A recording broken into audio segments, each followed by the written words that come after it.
Bonjour très chers internautes, bonjour et bon après-midi chez vous. Je voulais juste partager avec vous un petit truc là, juste un tout petit truc là. Je réfléchis à une chose, parce que là ce matin je viens de vivre un événement qui m'a interpellé, qui m'a aidé à comprendre que dans la vie on ne peut jamais vivre seul. On ne peut pas avancer seul. Nous avons toujours besoin de quelqu'un pour nous accompagner. Vous allez peut-être vous dire, bon, j'ai déjà réussi dans ma vie, je n'ai pas eu besoin de qui que ce soit pour avancer dans ma vie. Ne vous en faites pas, ce n'est pas encore fini.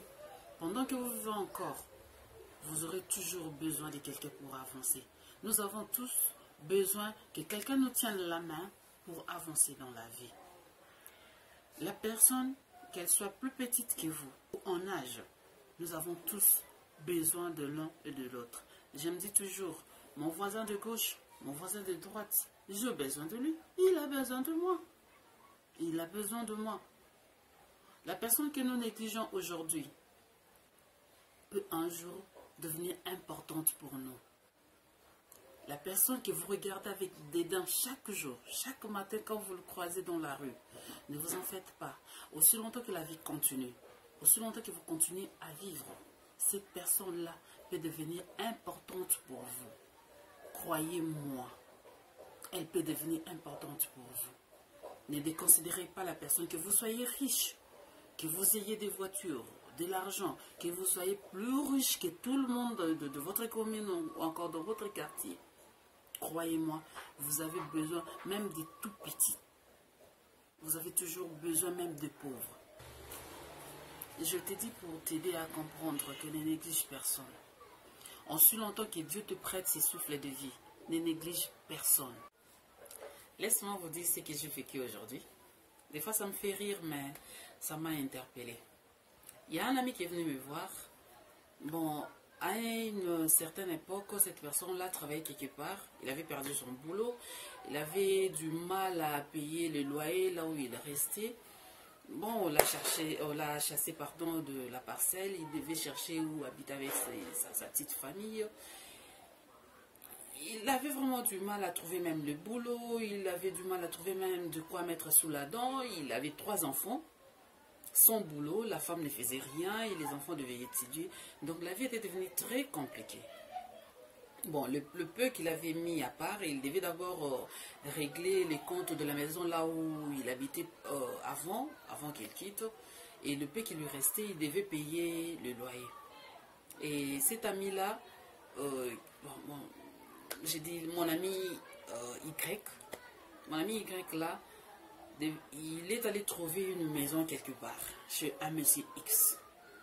Et ce monsieur X, il s'est fait qu'il était PDG, parce qu'il ne l'est plus pour l'instant. Lui, il était PDG. À cette époque-là, il était PDG. Il avait beaucoup d'argent. Il avait 2 maisons par-ci, par-là. Or, la façon dont le monsieur X vivait, ça on a compris ça après. C'était de l'argent, il faisait des manœuvres pour avoir cet argent-là. Mon ami, quand il a trouvé la maison chez lui, d'ailleurs c'était une maison, c'était juste une pièce, hein, donc comment est-ce qu'on appelle ça, le studio quoi, où il devait se partager avec ses 3 enfants. La vie était tellement compliquée, des fois même pour manger, on devait l'aider, tout et tout là.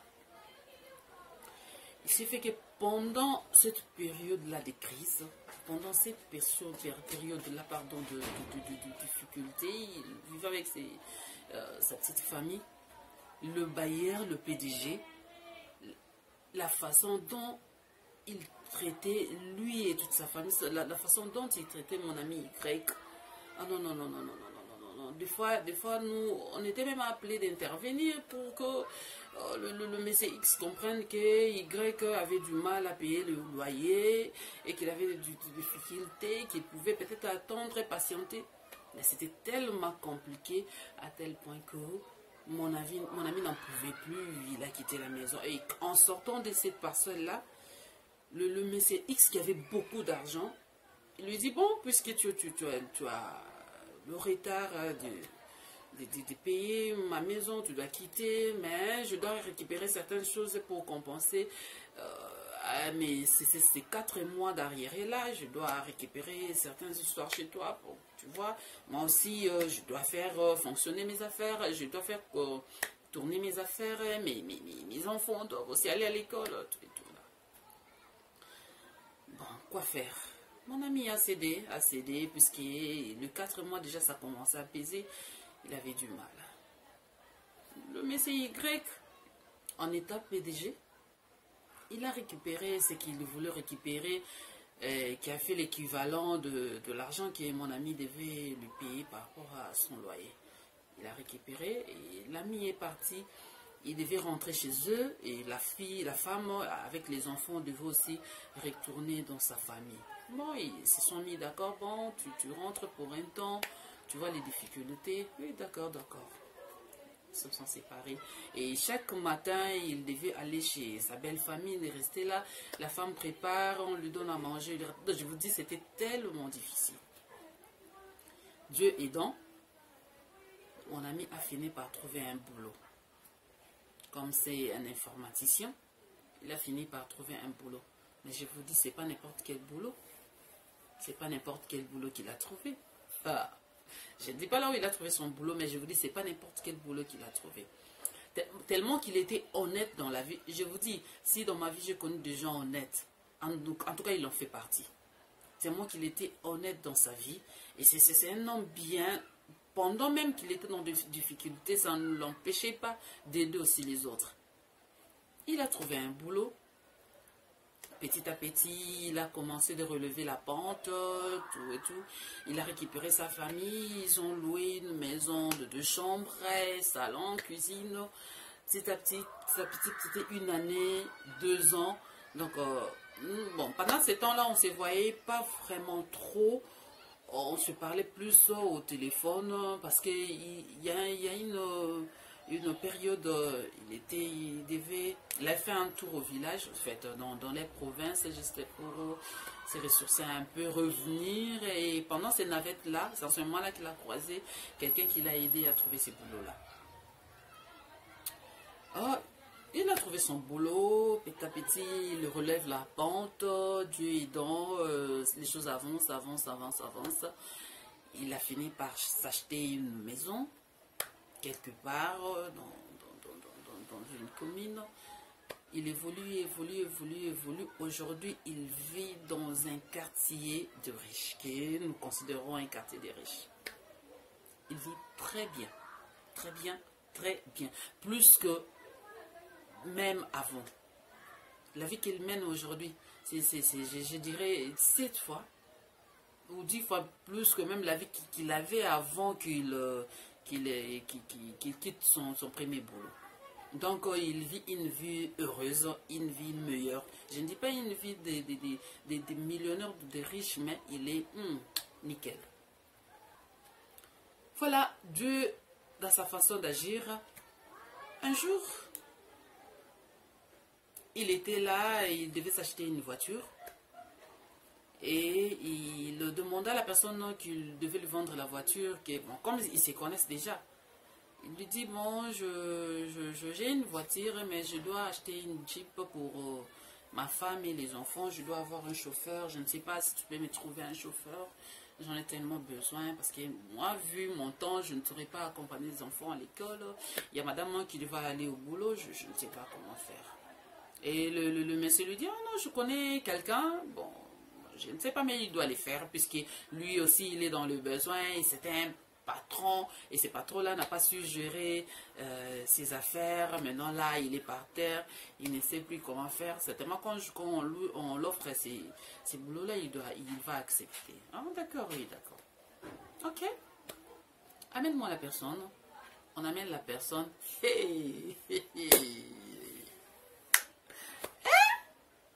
on amène la personne, demande-moi c'est qui. C'est le monsieur X. Son bailleur là, c'est lui qui était PDG.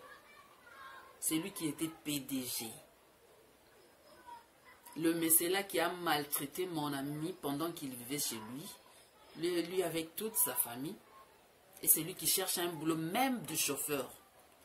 Au lieu qu'il devienne même le chauffeur de mon ami là, il est devenu le chauffeur des enfants de mon ami. Pardon, Zambali Mbissara, pardon. Mais des fois, ça fait rire. Et mon ami le voyait et dit, ah, c'est lui ou c'est pas lui? Ah, bonjour, bonjour, monsieur. Vous vous appelez comment? Ah, vous vous rappelez encore de moi? Avec tout son orgueil, je me rappelle de vous. Vous êtes au Messie Y. Ah oui, ah, comment vous allez? Comment les enfants? Les enfants vont, et la maman, elle va aussi très bien. Et voilà, moi, en tout cas, je travaille avec des gens qui m'ont dessus. Et aujourd'hui, là, je suis par terre. Bon, je fais ce boulot juste pour un temps, n'importe quoi. Tu souffres chez toi, là. Accepte seulement que tu souffres. Oh non, je fais ce boulot juste pour un temps. J'attends, il y a déjà des gens qui doivent me doivent de l'argent.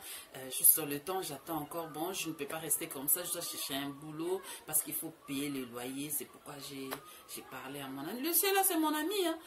Maintenant, il commence à vanter mon ami là chez le vendeur là, des commissionnaires là, des voitures là, je sais pas comment on les appelle. Et l'ami dit, bon, le boulot, c'est les boulots, hein. Il n'y a pas de quoi. Bon, il suffit seulement que tu respectes mes horaires, hein. Tu respectes le temps, tout et tout. Là.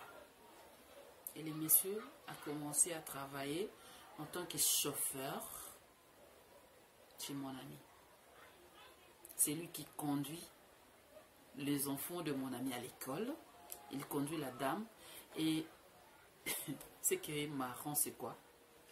Quand il accompagne les enfants à l'école, il doit rester là et attendre la sortie pour accompagner ces enfants-là à la maison. En tout cas, dans la vie, tout négliger Baningati. Il ne faut pas négliger les autres. C'est pas parce que tu es riche, toi tu crois supérieur aux autres, non. Et un jour, aujourd'hui matin, là, mon ami, quand il est venu me rendre visite, donc, il était juste de passage, il m'a dit, ah, comme Mireille restait là, je dois entrer le voir. Il est venu me rendre visite. Ah, ça fait longtemps. C'est depuis quand tu es déjà de retour? Non, ça fait longtemps. Ça fait déjà presque une année. Je suis à Kim. Eh bien là, tu ne me parlais pas. On ne se parlait pas. Tu ne m'écris même plus. C'est comment? Qu'est-ce qu'il y a? Il a commencé à me dire, voilà, il y a eu ceci, il y a eu cela, maintenant ça va, Dieu a fait grâce, je relevais la pente, maintenant ça va. Oh, attends, je vais te montrer quelqu'un. Ah, quelqu'un, c'est madame, elle est venue. Oh non, c'est pas Nicole, c'est pas elle. Oh non, c'est pas elle. Attends, tu vas voir. Encore un gars, j'aime ces genres d'histoires. Il m'appelle la personne. Maman, que ça noircisse. Il a demandé à ma nièce, oh non, appelle-moi mon chauffeur, dis-lui de m'amener ces dossiers-là que j'ai laissés sur les tableaux de bord, là, et tu m'amènes ça. Ma nièce est partie, et j'appelle la personne qui vient avec les dossiers. Et je le veux parce que je connais le papa. Lui aussi il me connaît parce que j'allais là-bas, c'est vrai. Et d'ailleurs, c'était même nous qui les suppliait pour qu'eux, ils comprennent la situation de mon ami qui nous laisse tranquille. Les papas me voient, il était, c'est ce qu'on dit, il est resté sans voix. Donc, il était là, il commençait à compter ses doigts, je le regardais, j'ai eu envie de pleurer. Et je fais semblant comme si je ne me rappelais plus de lui. Allez, bonjour papa, bonjour. Bonjour ma fille, ça va? Oui, ça va bien, vous allez bien. Il a déposé les dossiers et puis il est sorti. J'ai demandé à mon... C'est qui? C'est ton bailleur là. Oh, Mireille, c'est lui. Mais oui, Mireille, c'est lui. Il m'a raconté, voilà. Et aujourd'hui, il est devenu mon chauffeur. Il m'a dit, Mireille, tu vois, dans la vie, même si quand on a beaucoup d'argent, on ne détient pas tous les pouvoirs. Même quand on a beaucoup d'argent, on ne détient pas la clé de la vie des gens. Le futur des gens, nous n'avons pas l'air clé entre nos mains. C'est Dieu qui détient tout. Dieu connaît les destins de chacun de nous. Ne déconsidère personne. La dame que tu déconsidères aujourd'hui peut un jour devenir la maîtresse de tes enfants, c'est-à-dire l'enseignante de tes enfants. La personne que toi tu déconsidères, ton frère que tu déconsidères aujourd'hui parce qu'il n'a rien. Ton voisin là que tu déconsidères aujourd'hui parce qu'il ne mange pas dans... Il dort en famille, il ne mange presque rien dans leur maison. Tu peux avoir besoin de lui un jour. Ton voisin là qui habite dans une maison construite en tôle, demain tu auras besoin de lui. Le papa là que tu vas chaque jour passer devant ta parcelle, avec le pantalon déchiré, que tu appelles tes enfants pour regarder, pour se moquer de lui. Ne t'en fais pas, un jour tu auras besoin de lui. La maman là que tu vois du 1er au 31, il ne porte qu'une seule panne. Un jour tu auras besoin d'elle. Ne t'en fais pas, crois-moi, tu auras besoin d'elle. Alors, regardons tout le monde de la même façon dont nous voulons que les gens nous regardent. Considère l'autre de la même façon dont tu veux toi qu'on te considère. Ne négligeons personne. La vie ne se termine pas seulement là où toi tu t'arrêtes. La vie, elle continue. Le maître des temps et des circonstances, elle dit, aussi longtemps qu'il n'a pas encore dit son dernier mot, la vie continue. Croyez-moi, la vie, elle est tellement longue que toi et moi, nous ne savons pas le calculer. Nous ne savons pas la calculer. Considérons tout le monde et regardons tout le monde avec un bon œil.